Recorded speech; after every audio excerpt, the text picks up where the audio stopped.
Say when. Good evening, everyone. Thanks for joining the Friday night class.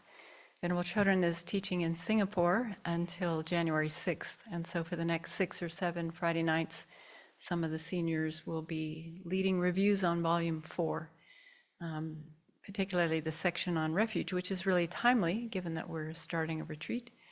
And I know for myself, just reviewing the first part of chapter 1 was very beneficial for my mind to think about our refuge, and it only supports our practice of Chenrezig or Bodhisattva, whatever we're doing. So we have this opportunity tonight. So we'll begin reviewing the first part of chapter 1 called the trustworthy spiritual guidance. And so as we usually do when we're doing reviews, we'll start with the abbreviated recitations. We'll have a short breathing meditation, and then I'll set a motivation and we'll go from there. So take a moment to clearly visualize Buddha Shakyamuni in the space in front, and really feel that you are in the presence of this benevolent energy, this benevolent being, all the Buddhas actually, the Bodhisattvas, all the lineage lamas, whatever simple or extensive refuge field you can generate.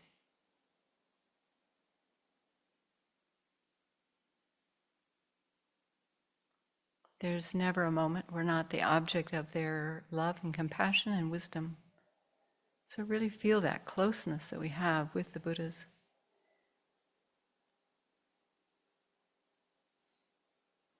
And we imagine ourselves surrounded by all kind mother sentient beings in human form, as far as the mind can imagine, space completely filled with sentient beings like us wanting happiness, wanting to be free of suffering.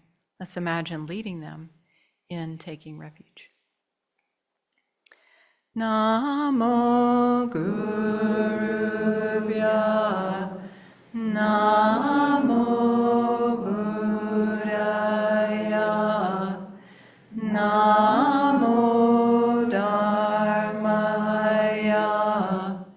Nama Sangaya, Namo Gurubhya, Namo Buddhaya, Namo Dharmaya, Nama Sangaya, Namo Gurubhya, Namo Buddhaya, Namo Dharmaya, Nama Sangaya. I take refuge until I have awakened in the Buddhas, the Dharma, and the Sangha. By the merit I create, by listening to the Dharma, I will attain Buddhahood in order to benefit all sentient beings. I take refuge until I have awakened in the Buddhas, the Dharma, and the Sangha. By the merit I create, by listening to the Dharma, I will attain Buddhahood in order to benefit all sentient beings. I take refuge until I have awakened in the Buddhas, the Dharma, and the Sangha. By the merit I create, by listening to the Dharma, I will attain Buddhahood in order to benefit all sentient beings. May all sentient beings have happiness and its causes. May all sentient beings be free of suffering and its causes. May all sentient beings not be separated from sorrowless bliss. May all sentient beings abide in equanimity, free of bias, attachment, and anger. Reverently, I prostrate with my body, speech, and mind, and present clouds of every type of offering, actual and mentally transformed. I confess all my destructive actions accumulated since beginningless time, and rejoice in the virtues of all holy and ordinary beings. Please remain until cyclic existence ends, and turn the wheel of Dharma for sentient beings. I dedicate all the virtues of myself and others to the great awakening. This ground anointed with perfume, flowers strewed Mount Meru, foreland, sun and moon, imagined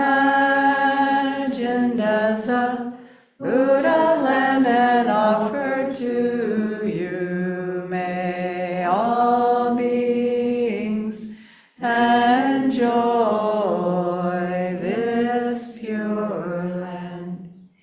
The objects of attachment, aversion, and ignorance, friends, enemies, and strangers, my body, wealth, and enjoyments, I offer these without any sense of loss.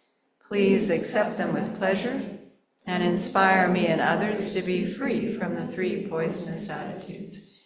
Idam Guru Ratna Mandala Kamniyatayami.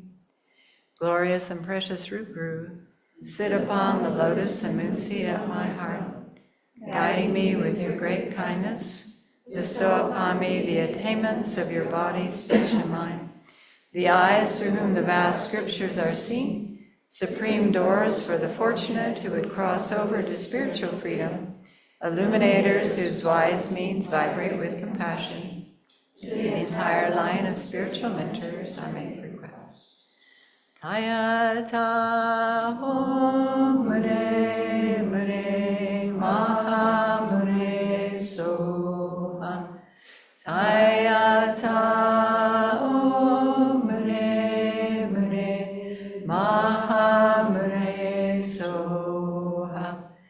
Tayata Om Mune Mune Maha Mune Soha. Tayata Om Mune Mune Maha Mune Soha. Tayata Om Mune Mune Maha Mune Soha. Tayata Om Mune Mune Maha Mune Soha.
Let's take a moment to feel how fortunate we are to have met the Buddha Dharma in this lifetime.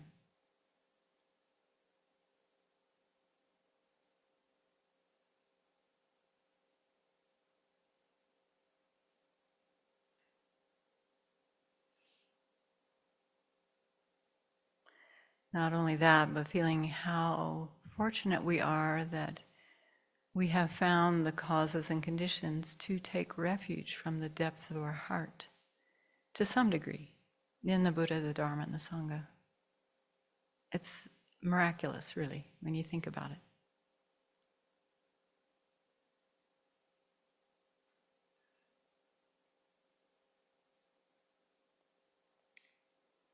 So whether or not we're Buddhist is determined by whether we have taken refuge in the Buddha, Dharma, and Sangha from the depths of our heart, not simply reciting prayers or playing with a mala or doing any number of things labeled Buddhist, even doing retreat. That doesn't make us a Buddhist. Because the real Dharma work is inner work. It's a transformation of our own mind and heart. It's not the external activities at all. It's what we're doing with our mind and our heart. And not just on the cushion, but day to day, throughout the day, in between the sessions.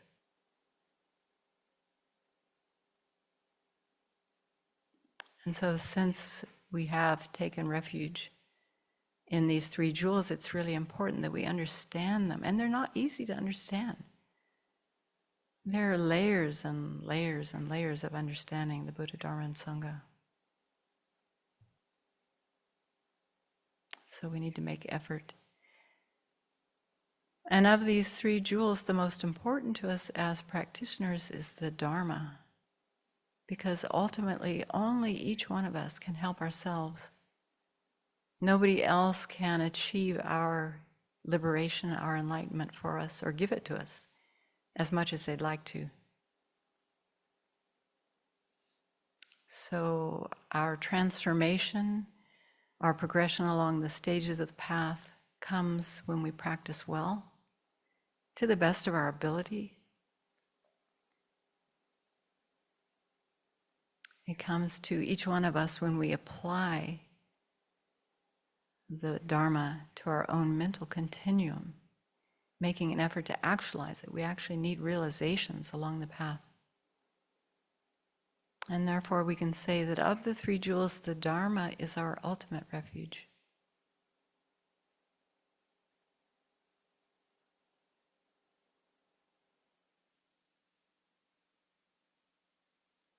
So just check within your own heart, how strong is your aspiration to actualize the Dharma?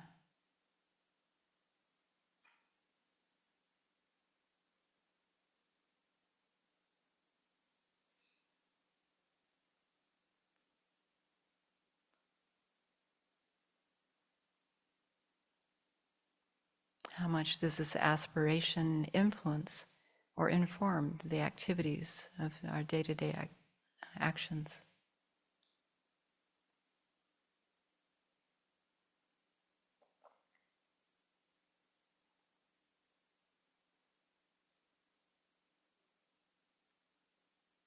So let's review this first section of the fourth volume on following in the Buddha's footsteps and see if we can take this to the next step, the next level, the next strong aspiration in our own spiritual awakening, to really actualize, to make it our goal to actualize the true paths, the true cessations, and all the Dharma realizations, to help preserve and spread the Buddha Dharma in the world for the benefit of all beings.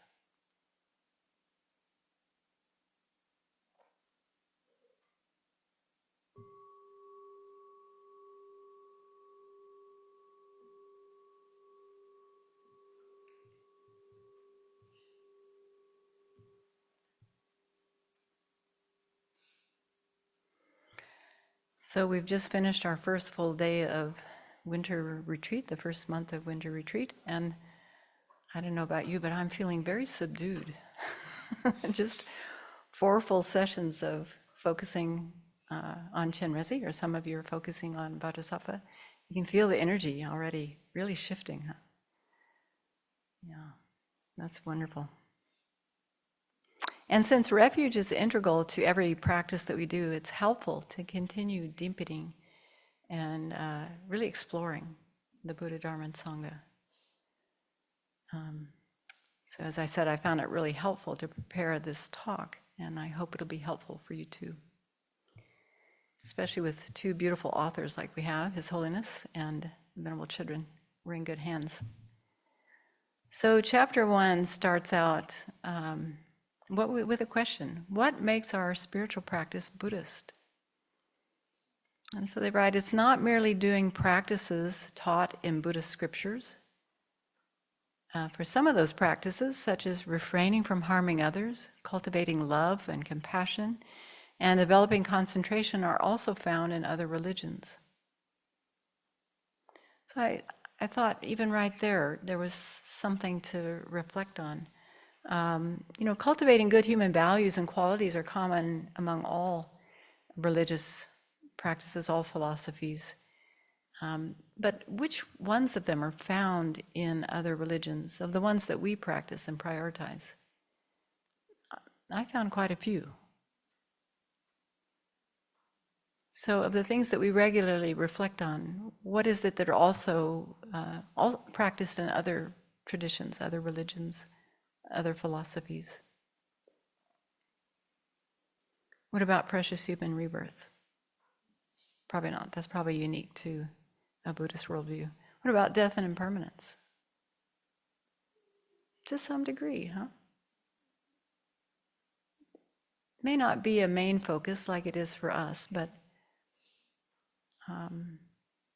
death is part of life, so, surely other religions talk about it. I can't remember my Catholic upbringing if we talked a lot about death. Yeah. Well, we talk about what happens after death. So we talk about heaven or hell, depending on which religion you grew up with. Yeah. What about karma? No? What about Hindus? You're just thinking about Christians. Hindus and Jains talk about karma, don't they? Yeah.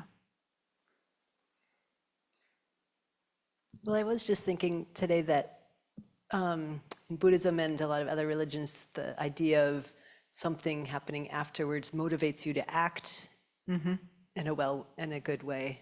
Yeah, whether so you go to heaven or hell, or some whether it's degree of karma or not. understanding of Yeah. cause and effect, but maybe not the full extent of what we find in the Buddhist tradition. What about suffering? Is that emphasized in other religions?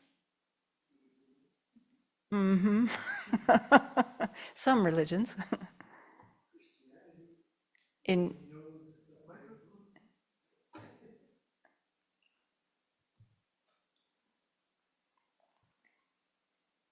a Christian song, nobody knows what the sorrow I've seen, no one knows but Jesus, and they talk about suffering and why they're turning to spiritual path.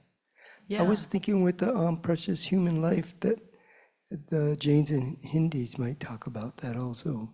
They may. I don't know that much about Hinduism or Jainism, but. And there were people at Buddhist time that were acting like dogs and pigs because they thought that would use up that karma, and maybe they wanted to be born as human. They probably want to be born in the God realms. I don't know. Yeah, and then we'd have to make a distinction between a human rebirth and a precious human rebirth. Yeah, okay. Ethics, concentration, and wisdom. I think we'd find shades of that in all religions, wouldn't we? Most religions are based on ethics of some kind. But when we talk about them in the Buddhist tradition, well, in the initial scope, we're talking about ethics motivated by refuge, and then in the middle scope, talking about ethics motivated by renunciation, and then by bodhicitta, talking about the ethics of the great scope. So there are maybe different motivations for engaging in those practices. Yeah, these are very general, of course. And it would depend on, like, no matter, there are so many Christian churches and so many different philosophies that you couldn't make sweeping statements. Altruism, you find that in a number of religions. Yeah. Generosity, ethics, patience, those are pretty standard. Again, the motivation for practicing them might be different. Tantra? Well, Hindu Tantra, different motivation, but some shades of tantric practice. Okay, then the things that are unique to Buddhism, I guess everything within the Buddhist path that's influenced or qualified by the motivations that we cultivate. And especially as Mahayana, really thinking about doing it for the benefit of all beings. But particularly, I would say the study of emptiness is very unique to the Buddhist path. There's a strong emphasis on that, isn't there? Okay, so His Holiness says, doing these and other practices with a mind that has taken refuge in the three jewels is the key that makes these practices Buddhist. That's very clear. Taking refuge means we entrust ourselves for spiritual guidance to the Buddha, Dharma, and Sangha. I love how clearly that's spelled out. They say, based on refuge, they are further distinguished. So what does it mean to entrust ourselves to the three jewels? It's easy to say these things, but then you have to really think about, well, how would you apply that? What does that mean? Yeah. I would think it means that trust that the practices that the Buddha taught lead to the goals that he said they do. And so that's trusting in both the Buddha and the Dharma, the scriptural texts, and also trusting that the teachers and the elders will lead us on that path in their teachings too, and their guidance and their example. Mm-hmm. Yeah. Yeah. Any other Basically ideas? trusting that this does lead to enlightenment. Okay.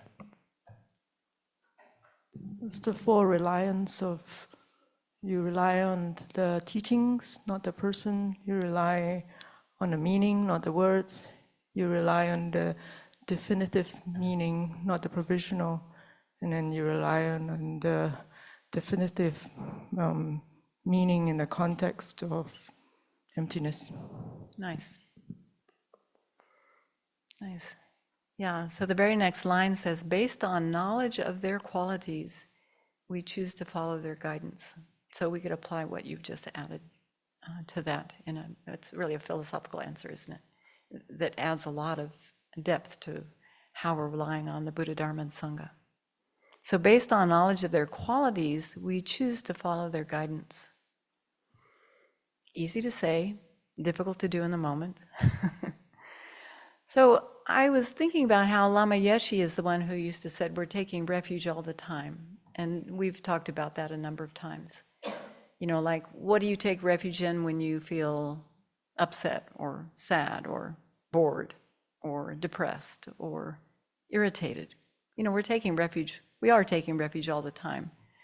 But I was reflecting on this in a slightly different way. Like, where do I go for refuge when I don't feel so good about myself? It's a little more difficult to get at. I was just thinking about this on my cushion. What is it that I take refuge? When I'm out of line with my integrity, what am I taking refuge in? Or when a poor quality image has arisen and I don't feel so good about myself. I think it's worth reflecting on. Of course, we don't like to admit that we have those thoughts or feelings, but we all do at one time or another. But what do we take refuge in to bolster our self-image? I found it to be worth some exploration. You know, do we look for praise? Or do we look for reputation?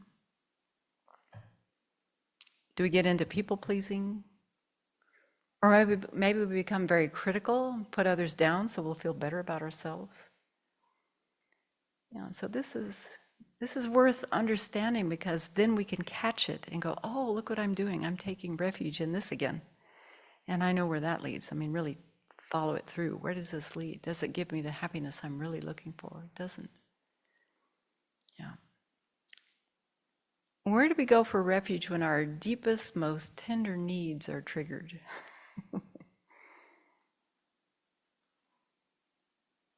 I want to look at that during this winter retreat and get some ground underneath that.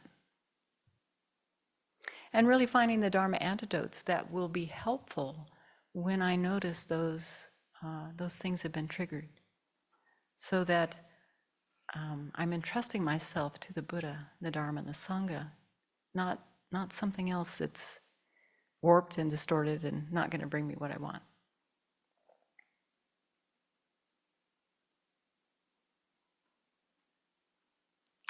So that's just kind of an aside. I was looking for a definition of a Buddhist in meditation on emptiness. And Jeffrey Hopkins writes, a Buddhist is one who accepts the three jewels, the Buddha, his doctrine, and the supreme community as the final refuge. So what do you think final in that definition clarifies or makes room for, gives allowance for? I have seen that in other contexts too. They're the final objects of refuge.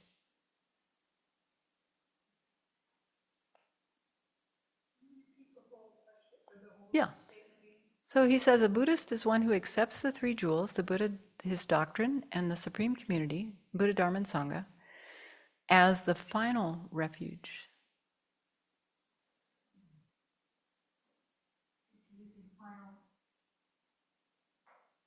If he's using final as a synonym to ultimate refuge. I wish we could ask him. Yeah. How I was thinking about this is that there probably are things that we take refuge in that are more temporary objects of refuge.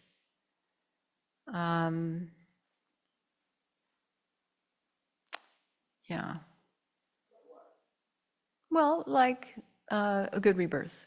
That's not a final object of refuge, but we take refuge in the Dharma that brings about good rebirth. That's ethics. Yes, but it's not the final Dharma. It's not the true paths and true cessations.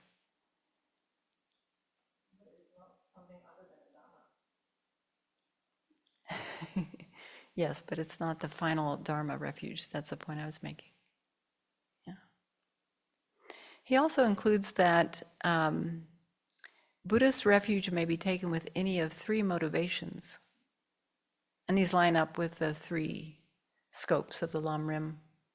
Fearing the suffering of lower migrations and believing that three jewels have the power to protect us, or the suffering of cyclic existence altogether, and then the fear of observing our own suffering. We fear even solitary peace or others' afflictive and cognitive obscurations, and believe that the three jewels have the power to protect them. So then we take refuge from the depths of our hearts. So His Holiness and Venerable Chodron write, doing these and other practices with a mind that has taken refuge in the three jewels is the key that makes these practices Buddhist. Taking refuge means we entrust ourselves for spiritual guidance to the Buddha, Dharma, and Sangha. Based on knowledge of their qualities, we choose to follow their guidance. So the deeper we understand their qualities, the more committed we will be to following their guidance. So one of the Buddha's qualities that's pretty obvious is being ethical, is ethical behavior. And we've been studying the higher training in ethics on Thursday mornings in the middle length Lam Rim. And so I was thinking back to those 4 causes of ethical infractions. And I have the 6 causes of afflictions more easily on my tongue than the 4 causes of infractions. But can you call up the 4 that we went over again? Not knowing. And so we antidote that by studying and knowing what ethical conduct is that we want to follow.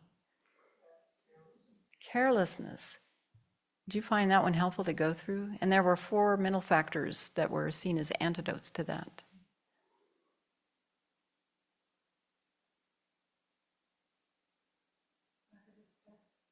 That's the next one. I was looking for the four antidotes first. Integrity and consideration for others, mindfulness and introspective awareness, right? So those are 4 very powerful, very important antidotes that, actually we're encouraged to keep in our mind stream constantly.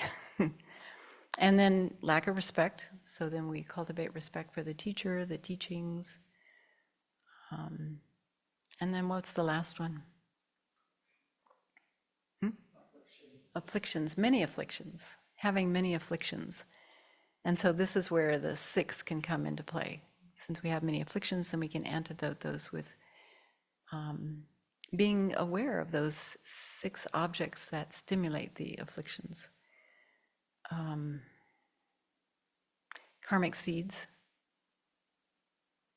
certain objects. Seeds of the afflictions, and then certain objects, verbal stimuli. Inappropriate attention is the last one. Wait, there's one before verbal stimuli. Yeah, bad influence of bad friends, but it has a different detrimental influence. Habit and inappropriate attention. Yeah, okay. So, based on knowledge of their qualities, we choose to follow their guidance. So, thinking about how ethical the Buddha is, then we will want to follow their guidance in ethical conduct, right? So, in general, we can say the difference between a Buddhist and a non-Buddhist is determined by whether a person sincerely goes for refuge to the 3 jewels from their heart, not just paying lip service. It's easy to do. We can recite the formula very quickly. It rolls off the tongue, sometimes without any conscious awareness of what we're saying. But sincerely from the heart, accepting the 3 jewels as valid objects of refuge. So that's going to take some study, isn't it, to see them as valid objects of refuge. And some of us have done some study of Dharmakirti's texts, Pramana Vartika. I need to go back to that and spend a lot more time there. Probably won't happen this retreat, but someday I aspire to that. We also have 4 philosophical systems that establish a philosophical perspective as being Buddhist or non-Buddhist. And we came upon this in the Heart Sutra. We talk about the Vaibhashikas, or the Great Exposition School, the Sautrantikas, Chittamantras, Madhyamakas. Those practitioners are Buddhist, but they are also proponents of tenets. And this becomes important when we start studying emptiness, right? Proponents of tenets. Tenets are established conclusions from having studied something. You come to a very firm conclusion. And they establish their conclusions through logic and reasoning and scriptural citations, or all the above. So whether a philosophical system is Buddhist or not is determined by the acceptance or rejection of what are called the 4 seals. So we went through this in the Heart Sutra, probably come upon it again. And these 4 seals testify to the fact that a doctrine is the Buddha's. So I was trying to make that connection because I had some confusion in my mind. I knew that there was this taking refuge from the heart, but I also knew there was this something about these 4 seals qualifying someone or something as a Buddhist. And so I did a little research. It's the philosophical system. The philosophical system is Buddhist or not, like the teaching is Buddhist or not, is determined by acceptance, being a Buddhist and accepting these 4 seals. So I just thought to mention that. Maybe I'm grasping at straws here, but I'm trying to make connections because we've been studying a lot in the last little while. And so if we can, when we read these texts, if we try to put it all together, that's going to really bolster our ability to remember these things. So I think there are different levels of taking refuge. They're like a spectrum. You know, initially we might take refuge from the heart in the three jewels without much understanding of what the Buddha, the Dharma, and the Sangha is, how you achieve those, what their characteristics are. But then we start to study and we start to learn about, well, what is a Buddha? What does it take to become a Buddha? What are all the steps? And what are all the stages? What do I have to realize? What do I have to let go of along the way? And so when we apply more logic and reasoning, then our ability to take refuge becomes deeper as well, doesn't it? So this is a continuum. I think it's a continuum of taking refuge. I know initially when I took refuge, I knew very little. I knew I wanted to be a Buddhist. I knew the Buddhist teachings started to make sense to me. I noticed that they were helping me in my life. But then through the years, there's more teachings, there's more to hang my heartfelt refuge on now. And I imagine the same is true for most of you as well. So that first paragraph, there's a lot in there to think about, just going slowly through it. And then the next section is called The Entrance to the Buddhist Path. And His Holiness starts by saying, our ultimate goal is to become the three jewels ourselves. So this is called the resultant refuge. They don't use that term right there, but this is the resultant refuge, the Buddha, Dharma, and Sangha that we're going to become one day. It may be a while, may not happen by the end of this retreat, but one day we will actualize the Buddha, Dharma, Sangha in our own continuum. He says to do this, we need to rely on the guidance of the three jewels that already exist, the causal refuge, the objects we entrust ourselves to, whose guidance we follow. So he says to actualize the Dharma jewel in our own mind stream, the true cessation and true path being the ultimate refuge, we take refuge in the Buddha as the one who taught the Dharma, the Buddha is the teacher, and in the Sangha as the ones who have actualized some true cessations and true paths in their mind stream. So just recently I've started to think, whenever I do the prostrations in the hall, I start to think that I'm taking refuge in the Buddha jewel. I'd never done that before. I'd been more focused on the Buddha. But I've started to think I'm taking refuge in the causal true paths and true cessations, and also the true paths and true cessations I want to cultivate in my own mind. Do you do that? I don't know where that thought came from, but if that's the real refuge, it makes sense, doesn't it? I mean, we can take refuge in all three of them. But if you really think about, if we're trying to actualize these true paths and true cessations, we rely on the Buddha, we rely on the Sangha, but it's actually cultivating the causes for these true paths and true cessations that's going to get us there. Okay. So they go on to say, taking refuge is not simply reciting, I take refuge in the Buddha, Dharma, and Sangha with our mouths. It involves an internal commitment to our spiritual practice that motivates us to humbly seek spiritual guidance.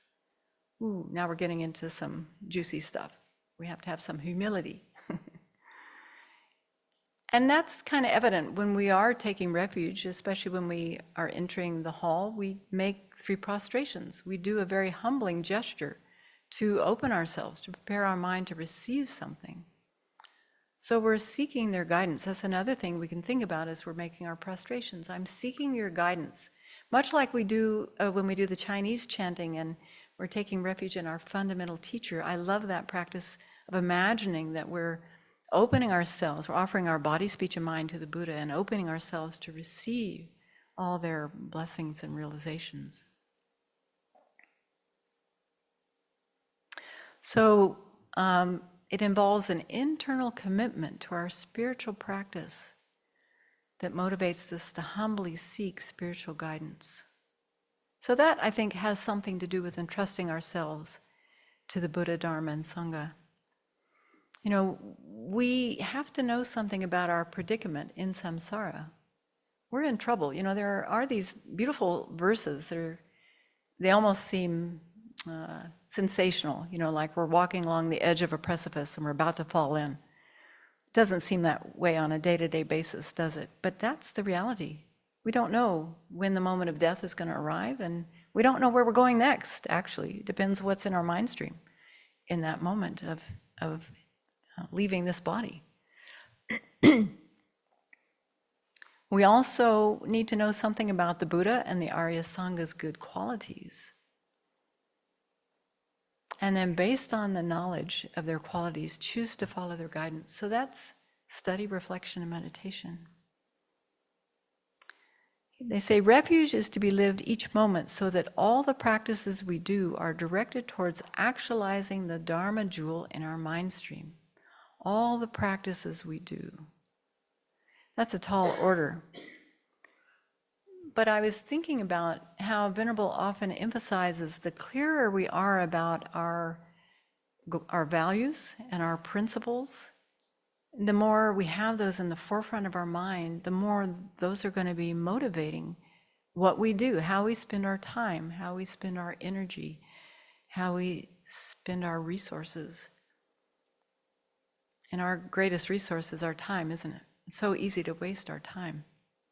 So the more we can really clarify what is the goal in this life, what is it I'm wanting to accomplish, and hone in on that as the main value,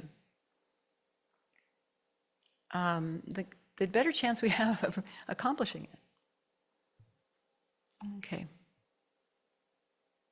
So then when we get clear about that, when we clarify those values, those principles, then we need to understand, well, what is the Buddha? What is the Dharma? What is the Sangha?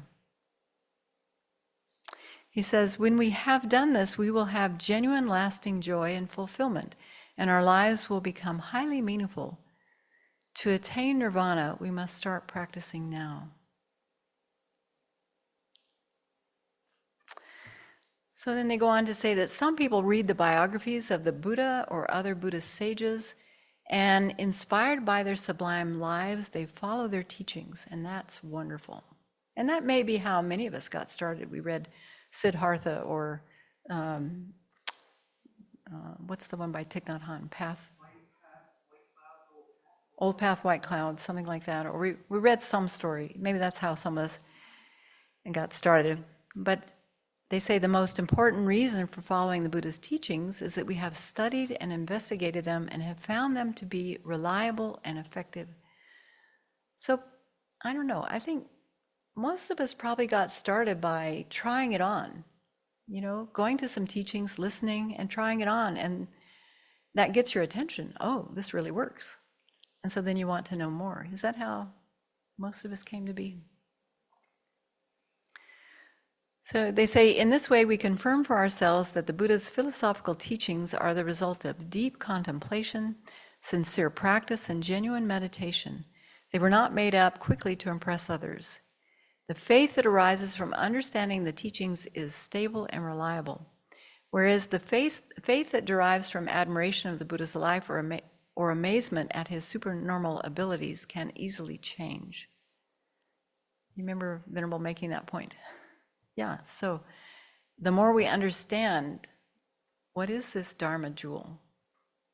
What is a realization of emptiness? What is ignorance that you're trying to overcome? Clarifying all those details is going to be helpful, building up that validity. Okay, it's said that taking refuge in the three jewels is the excellent door for entering the Buddha's doctrine. It's amazing how many times the Lam Rim especially talks about, oh, this is the door to this is the root of this. Make a list of those things because they're important. You might wonder how many roots can there be and how many doors. There are a lot of them. Taking refuge in the three jewels is the excellent door for entering the Buddha's doctrine. Renunciation of dukkha is the door for entering a path, and bodhicitta is the door for entering the Mahayana. So taking refuge, being the door, it's the door because it establishes the spiritual direction we're going to take in this life. I love the way Venerable is so clear about that. When she talks about it, she just has such clarity, such precision. Through this, we will realize that no enduring happiness is to be. Oh, okay, so that's about refuge. Taking refuge establishes the spiritual direction we will take in this life and leads us to learn and contemplate the Buddha's teachings. Through this, we will realize that no enduring happiness is to be found in cyclic existence, and we will renounce this suffering state and generate the aspiration to attain liberation. The stability of this understanding in our mind marks our entrance to a path. I don't know if this has come out very clearly in any of our teachings, but renunciation of dukkha is the door for entering a path. Do you have a good working definition of a path in your mind? We talk about the path in general. I'm on the path, we need to be on the path, we're going down the path. But there's a precise definition for a path, there's a meaning for that word path that's important. And we enter the path, we first enter the path on the path of accumulation, right? Whether it's a fundamental vehicle path of accumulation, have you heard about the 5 paths? Path of accumulation, path of preparation, path of seeing, path of meditation, and path of no more learning. Sorry to break it to you, we're not on the path yet. But we're aiming to get on the path, so we need to know what a path is.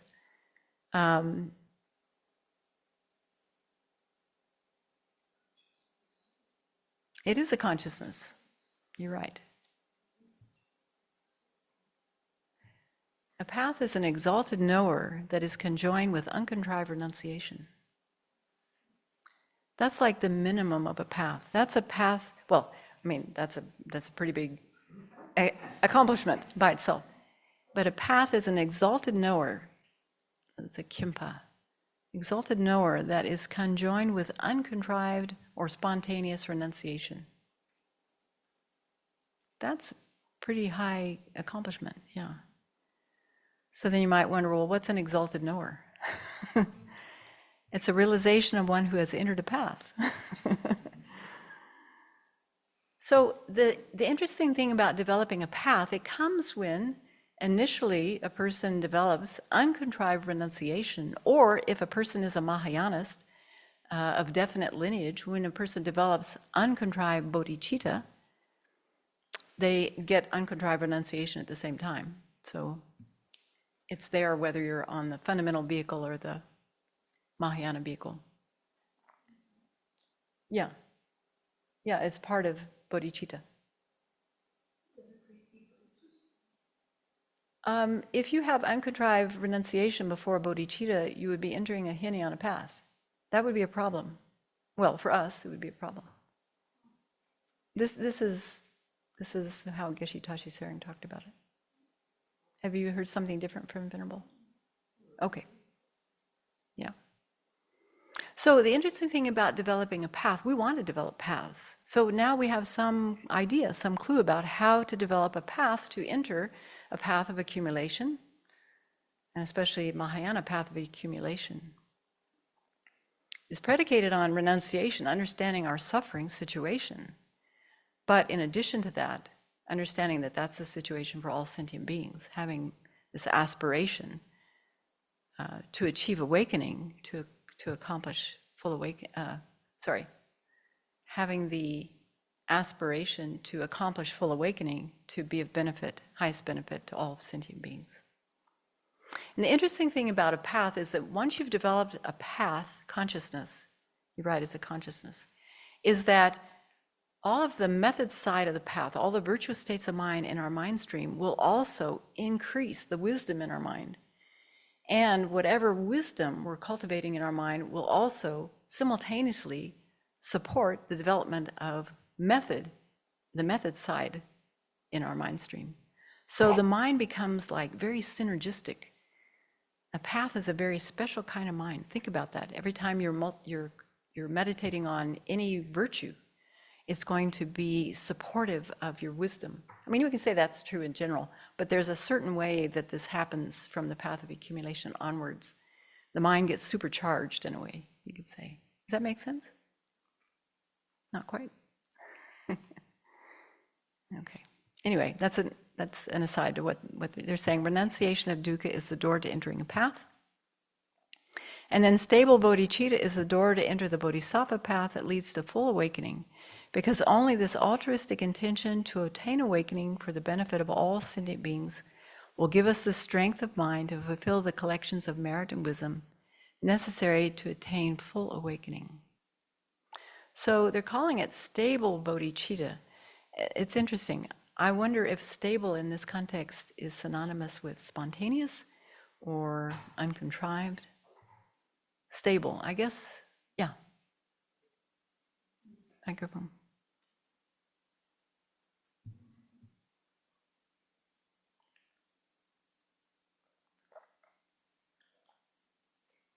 It may be bodhicitta like gold that you have on the middling path of accumulation. Stable. Stable in contrast to bodhicitta as earth, from which you can still. Oh, I see. So you're saying this stable bodhicitta may refer Maybe. to that bodhicitta that we have on the second level of the path of accumulation, where you're no longer likely to lose it. Exactly. Yeah, it becomes stable at that point. I don't know. We'll have to ask Venerable when she comes back. It's an interesting suggestion. Okay, let's skip over to page 5. I'm just trying to pick some highlights here. His Holiness says, to take refuge properly, correctly identifying and gaining a clear understanding of the three jewels is crucial. To do that, understanding the four truths is important, and this is based on comprehending the two truths, veiled and ultimate truths. Without comprehending the two truths, our understanding of the four truths will be hazy, and without understanding the four truths, our refuge in the three jewels will not be stable. Uh-oh. We've got a lot of back work to do. We may wonder how we can take refuge without understanding profound and advanced topics, such as the two truths, the four truths of Aryas, emptiness and dependent arising. Conversely, we may wonder how we can understand such topics without having deep refuge in the three jewels. Sounds like a chicken and egg conundrum, doesn't it? But the good news is that wherever we enter into the Dharma and start listening to teachings, that's where we start. And we just begin putting, first of all, there's a whole new vocabulary to learn, isn't there? There's a lot of new words, new meanings. And at first that sounds, Greek to us, but the more then we hear them, we create some kind of imprint in our mind when we hear them the first time, and then we hear them a second time, we hear them a third time, we put some more flesh on the bones or the outline, it starts getting a little more substantial. And eventually we build up our knowledge in this way. So he says, by beginning with the topics of the two truths, the four truths, emptiness and dependent rising, as we did in approaching the Buddhist path, we gain an initial understanding that forms a good foundation for taking refuge in the three jewels. I barely remember talking about the two truths in approaching the Buddhist path, but I do remember thinking, wow, this is quite intense right up front. But this is how His Holiness often teaches. It's like he's starting those imprints right off the bat. Often in his public talks, he'll start talking about the two truths, the four truths, and laying down those imprints. Yeah, Tenzin?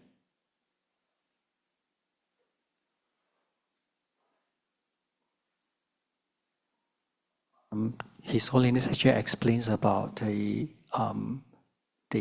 stable bodhicitta in the volume 5. Okay, thank you. What is bodhicitta? Thank you.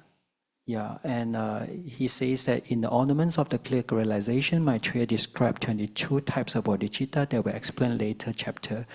Practitioners in the initial level of the path accumulation have earth-like bodhicitta, which may degenerate so that the practitioner loses the bodhicitta and relapse in the states of non-bodhisattvas. However, gold-like bodhicitta attained on the middle level of the path of accumulation is stable and cannot degenerate. All right. Good job, Venerable Pamo. Okay, so. Say again? Can you use the microphone? But here it says that it's the entry to the Bodhisattva path with this, the initial path of accumulation. So it might not be the same referring to the same thing. Okay, so let's make a note there, and we'll ask Venerable when she comes back.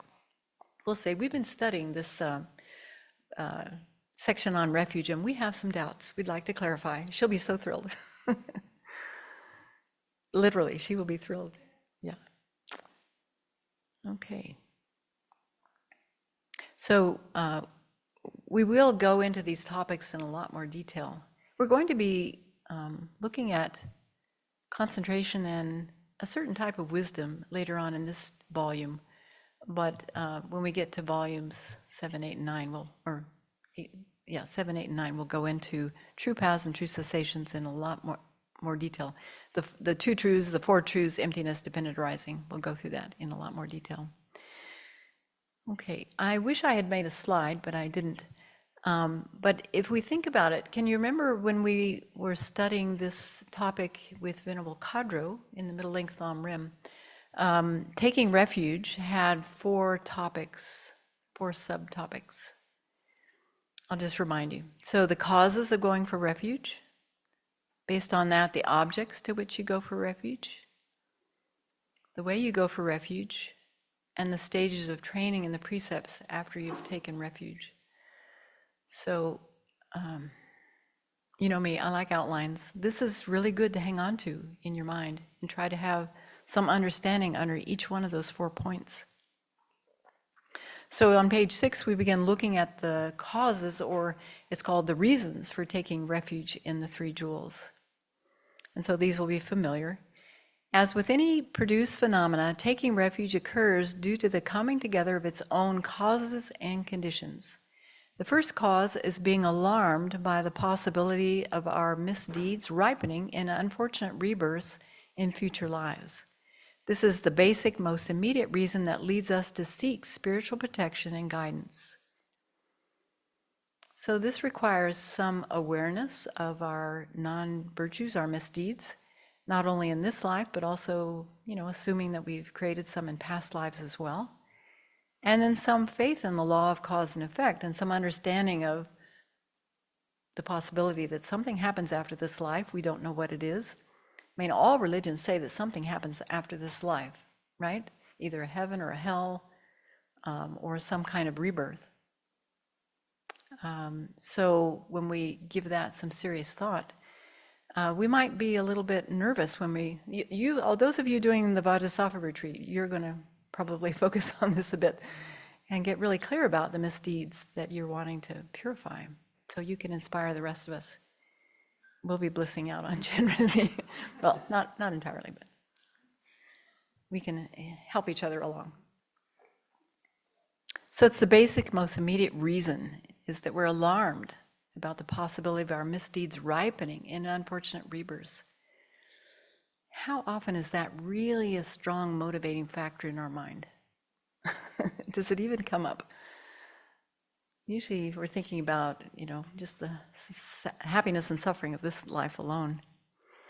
But they say, as we progress in our understanding of the Buddha's teaching, and our understanding of the Buddha's teachings increases, we become alarmed at being subject to the various kinds of dukkha, of cyclic existence in general, and seek refuge from these. So that happens in the middle scope, doesn't it? From really focusing on the different aspects of true suffering and true origins. Yeah. So with some awareness of the dukkha of change, that even this good rebirth is going to come to an end. We don't know what's going to happen next. And also reflecting on the 12 links and how it is we're propelled, how it is that we are a perpetual machine, samsaric machine. All day long we're creating causes for our own future samsaras. And the more we bring that front and center to our mind, that can inform our practice of taking refuge. So here, with this cause, we're cultivating a wise fear, not anxious fear, not neurotic fear, but a wise fear, a cautious, we could say a caution, a healthy caution regarding our situation. We are like the person walking along a precipice. That is our situation. We don't know It's like Russian roulette, unfortunately. It's not like we're getting better and better in each life and we're just going straight to enlightenment. It really is like Russian roulette. What's going to ripen at the time of death? I find that kind of reflection very stimulating, a good reminder. So that's the first cause. Then the second cause is having faith and confidence in the ability of the three jewels to guide us from these dangers. And so such confidence is based on understanding the qualities and the abilities of the three jewels and how they are able to guide and protect us from these dangers. They can't do it for us. They can't make us enlightened. If they could have, they would have done it already, right? But if we come back to what we read before, understanding their good qualities, we choose to follow their guidance. That sentence is very key, isn't it? Buddhas and Arya Sangha guide by teaching. They've left the perfect map. They've left all the detail. We have to read it. We have to practice it. Reminds me of that quote that's in the Lam Rim. Buddhas do not wash away negativities with water. They do not clear away being sufferings with their hands. They can't transfer their knowledge to others. They liberate by teaching the truth of reality. That's the ultimate refuge, isn't it? The truth of reality. Realizing emptiness. And then the third cause, those inclined to the Bodhisattva vehicle cultivate a third cause, great compassion. Great compassion for sentient beings and the wish to alleviate their dukkha. So as we started on Thanksgiving Day, talking about the kindness of others, wishing to repay that kindness, and also recognizing that all these sentient beings are in the same boat that we are. They have the same suffering, and most of the sentient beings are in a more precarious situation, not having met the Dharma. So we develop great compassion. And they remind us that since the main audience in this series is disciples with sharp faculties, that's all of us, no one's excluded. The main audience in this series is disciples with sharp faculties who aspire for Buddhahood. We must seek refuge with the aspiration to become a Buddha in order to have all the necessary qualities to most effectively benefit all sentient beings. So how do we integrate these causes into our own life experience? That's a good question, isn't it? How is it that we familiarize and really have these deepen our aspiration to cultivate refuge in the three jewels? There's a nice reflection on page 7. So Venerable gives us some hints. She's so kind.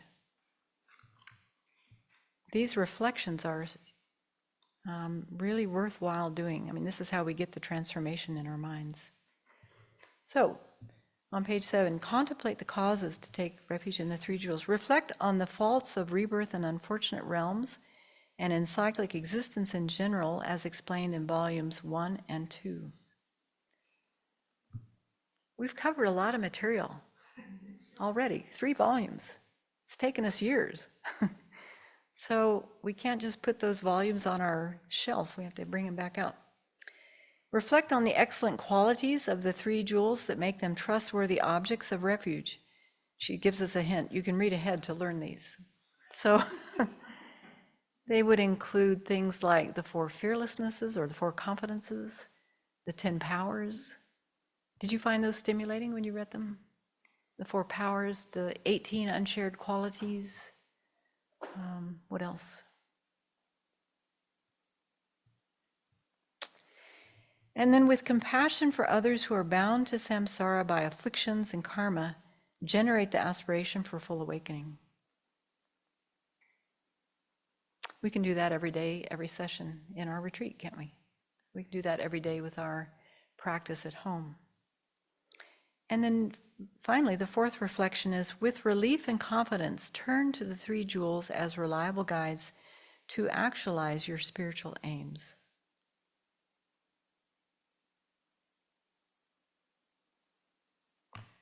So perhaps during this retreat, we can really watch for those that felt sense, that heartfelt sense of really resting in our refuge, there may be moments of that where we really sink into that confidence in the Buddha's ability to guide us and protect us, and then really dwell on that. We were talking about how often we do these meditations, but then we go on to the next thing without really dwelling and taking note and relishing in what we've actualized in our mind. Okay, so that's the first section, the causes for going for refuge. Now, there aren't outlines in this book yet. I'm looking forward to one day when the outline will be made. But if we think about the outline from the Lam Rim, the traditional Lam Rim, then the second one is the objects to which we go for refuge. And again, another beautiful aspect of this series is bringing in some of the teachings according to the fundamental vehicle, in addition to these teachings according to the perfection vehicle. But tonight I'm going to skip over the fundamental vehicle, so I'll leave that to you to read. But I'd like to talk about these, the Buddha jewel in particular. So the Buddha jewel, there are 2, 4, or 5 Buddha bodies attained simultaneously. You're probably thinking there's just one Buddha body. It's right here in front of us. But here in this sense, we're using bodies not as a flesh and blood body, but like an accumulation, a collection. So when we talk about the 2 Buddha bodies, then we're talking about which 2? Dharmakaya and the Rupakaya. Okay, so on page 16, they say that the ultimate Buddha jewel is the Dharmakaya, or the truth body. And this is the one that we actualize to fulfill our own purpose. We need to fulfill our own purpose. Even though we're aiming to achieve full awakening for the benefit of all beings, we can only do that by fulfilling our own purpose, by accomplishing the Dharmakaya. And the Dharmakaya is further divided into 2, isn't it? And they are...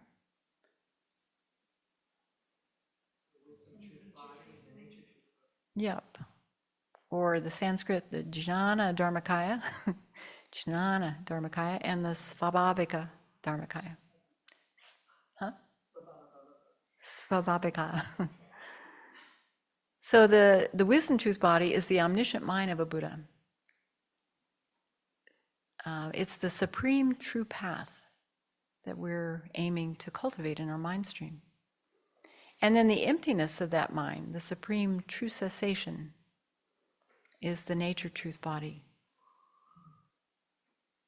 And they go into even more detail that nature truth body can be divided or thought of, I think, maybe, what is that term? Not mentally dissected. Anyway, further divided into the natural stainless purity, the emptiness of the inherent existence of a Buddha's mind, and the purity from adventitious stains, the Buddha's true cessation of affliction and cognitive obscurations. Okay, so that's the ultimate Buddha jewel when we're talking about the Buddha, the ultimate Buddha jewel. And then there's a conventional Buddha jewel. And this consists of the 2 form bodies in which the Buddha appears in order to enact the welfare of sentient beings. So this is how they fulfill the purpose of others. And that's the Sambhogakaya and the Nirmanakaya. So the Sambhogakaya, or the enjoyment body of a Buddha. So the Buddha develops this realization, this ultimate realization of emptiness. But that's a mind. And that mind has a very, very subtle body. It no longer has a body of flesh and blood. So this omniscient mind then can manifest in countless forms. And that's what these Sambhogakaya, or the enjoyment body, and the emanation bodies are. So the enjoyment body is the form the Buddha manifests in his or her Akanishtha Pure Land to teach the Arya Bodhisattvas. Typically we talk about 5 qualities of the Sambhogakaya. So the retinue is Arya Bodhisattvas. The teaching, they teach the Mahayana Dharma to the Arya Bodhisattvas. the abode is akanisha. They have a body of the marks and signs, and the time is until cyclic existence is empty. It's funny, you know, when I go over these kinds of things, it's like these things that have been drilled into my mind just come up. You're probably thinking, why are you talking about these 5 things? Yeah, when we get into philosophy, more and more, you'll see more of these kind of lists coming up. So that's the Sambhogakaya. In other words, the Buddha manifests in these very subtle forms to teach high-level bodhisattvas who also don't have flesh and blood bodies. They have very subtle bodies. So they're in Pure Lands doing these teachings. And then there's the emanation body, and there are 3 types of emanation bodies. So, you know, actually, if we took all these divisions, there'd be more than 5, wouldn't there? It'd be more like 8 or 9 or 10. There's a lot of Buddha bodies. So there's a supreme emanation body, and this is the emanation body the Buddha takes to turn the wheel of Dharma. For example, Shakyamuni Buddha is a supreme emanation body. These are the Buddhas that perform the 12 deeds and turning the wheel of Dharma. Then there are ordinary emanation bodies, and Buddhas can manifest in whatever form we need. You know, often they talk about manifesting as bridges or books. Have you ever noticed that you've had a question about something and all of a sudden a book appears that has the answer and you go, wow, isn't that a coincidence? Who knows? Could that be a Buddha? Lama Zopa Rinpoche used to say he thought airplanes were Buddhas because people need to go somewhere. And, you know, planes are pretty amazing things. I don't know, maybe some planes are Buddhas or bodhisattvas. But they could also be people, they could be animals. You know, maybe you've had experiences where you've come upon a little insect, like a worm that's half stepped on. Have you ever come across one and your heart just breaks open? Maybe that's a Buddha manifesting to help us cultivate bodhicitta. You don't know. So ordinary emanation bodies, and then artisan emanation bodies.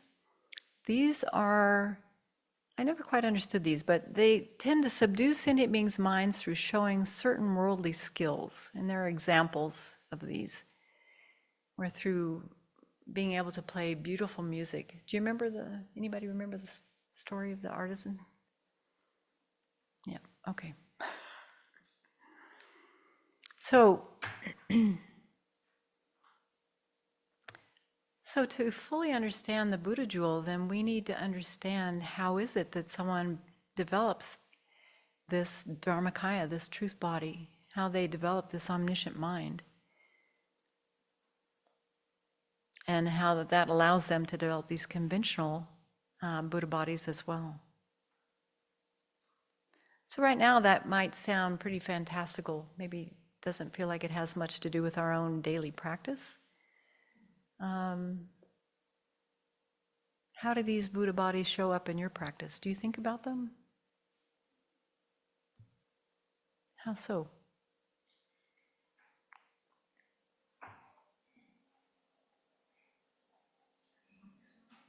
It's coming.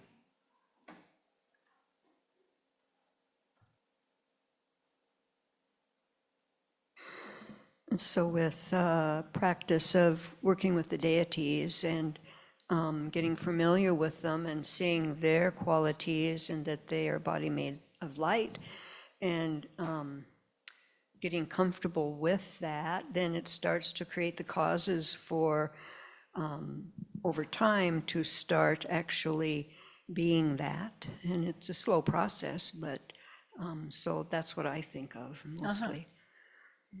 It sounds like you're thinking about the resultant or the causal Buddha bodies, and then using that to inform your aspiration to develop the resultant Buddha bodies.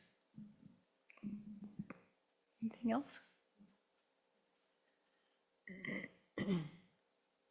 I don't know. I have a lot of fun with the emanation body. When I'm out in the world, even in town, and I have these interfaces with objects or people, and I walk away feeling like some part of me has been touched in a way that I don't have access to.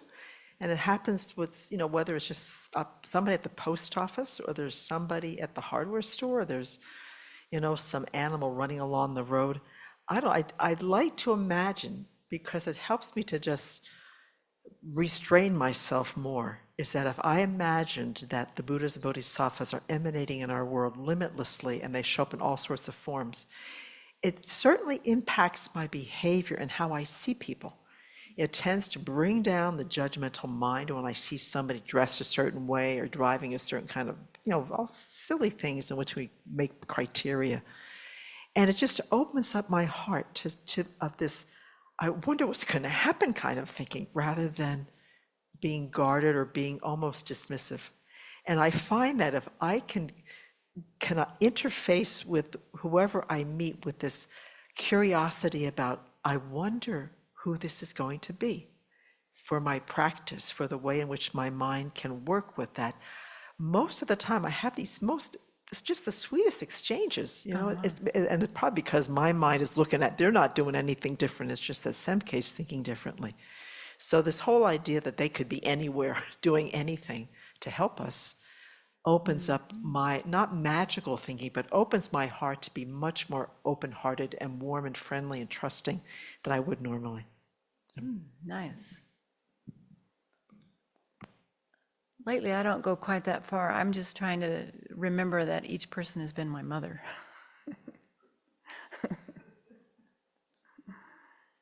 Any other thoughts? Yeah.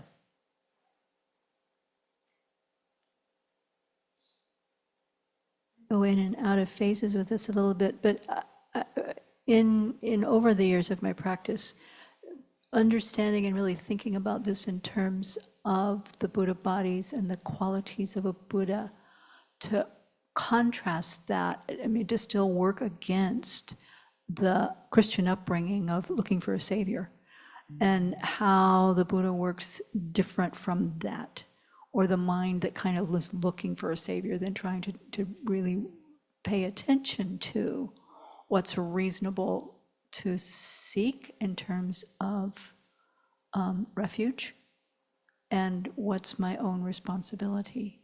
I don't know if that makes sense, but somehow just having it laid out like this has been super, super helpful for me to try to really understand and deepen refuge again and again and again without falling to fantastical beliefs. Yeah, like that. Thank you. Yeah, Tenzin?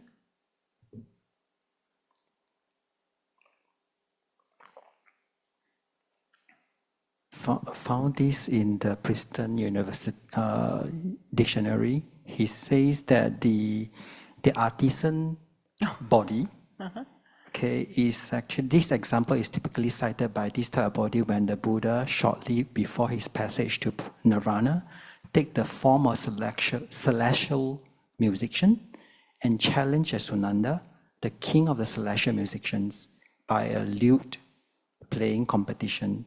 The Buddha defeat him by playing beautiful melody on a lute that has no strings.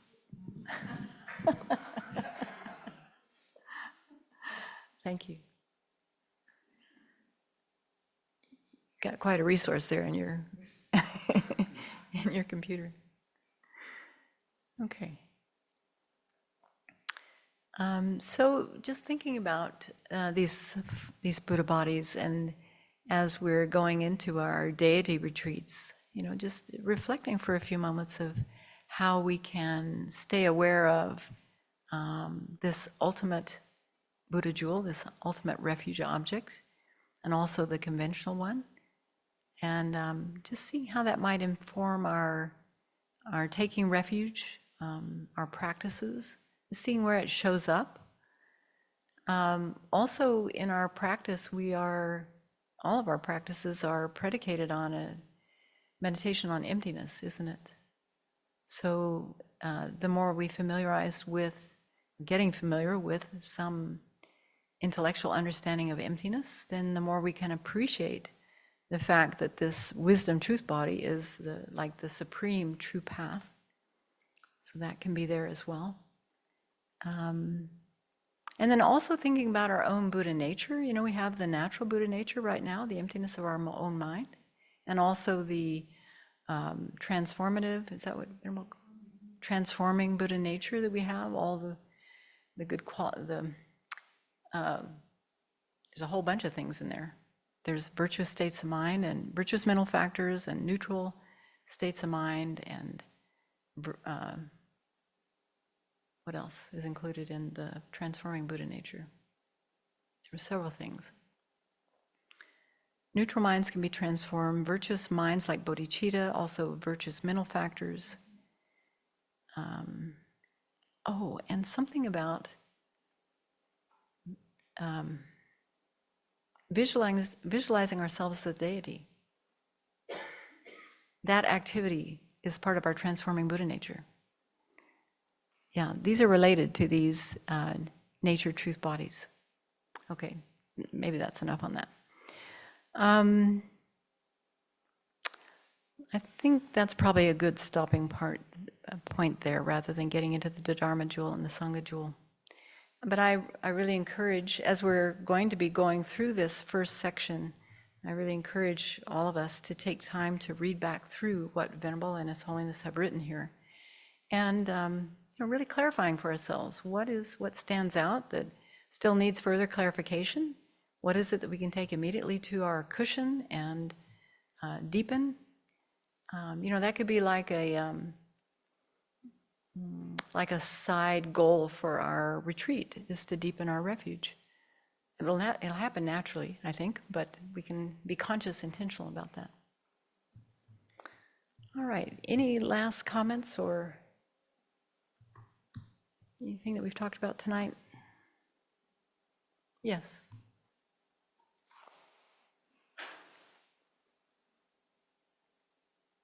Usually when I'm thinking about the qualities of a Buddha, I'm thinking about the wisdom truth body and then the qualities of that, because I'm thinking of it in my own aspiration to become a Buddha. When I'm cultivating bodhicitta every day, I think about, the omniscient mind of a Buddha, and it's the wisdom, the compassion, and the abilities, more than thinking about emanation bodies and such, because it just seems to speak to me from where I'm at. And I'm thinking a lot about if I want to help sentient beings, I have to get rid of a lot of the qualities that I have, a lot of the mental factors that are negative that get in the way of this. And so I really think about cleaning up my own mind and think about going towards what a Buddha's mind is like. So I relate a lot to the wisdom truth body. Uh-huh. Great, thank you.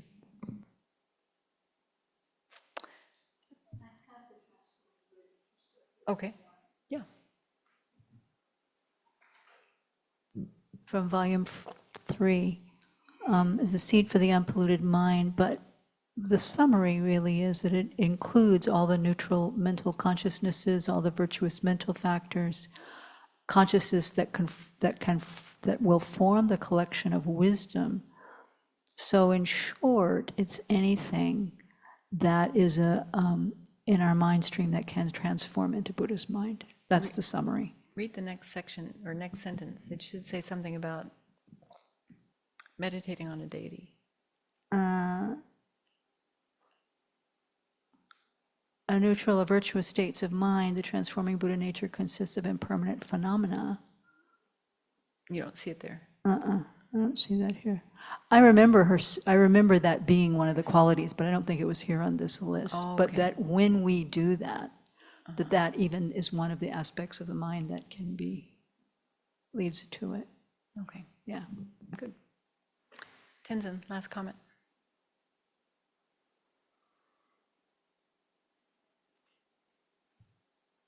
Venerable, a small question.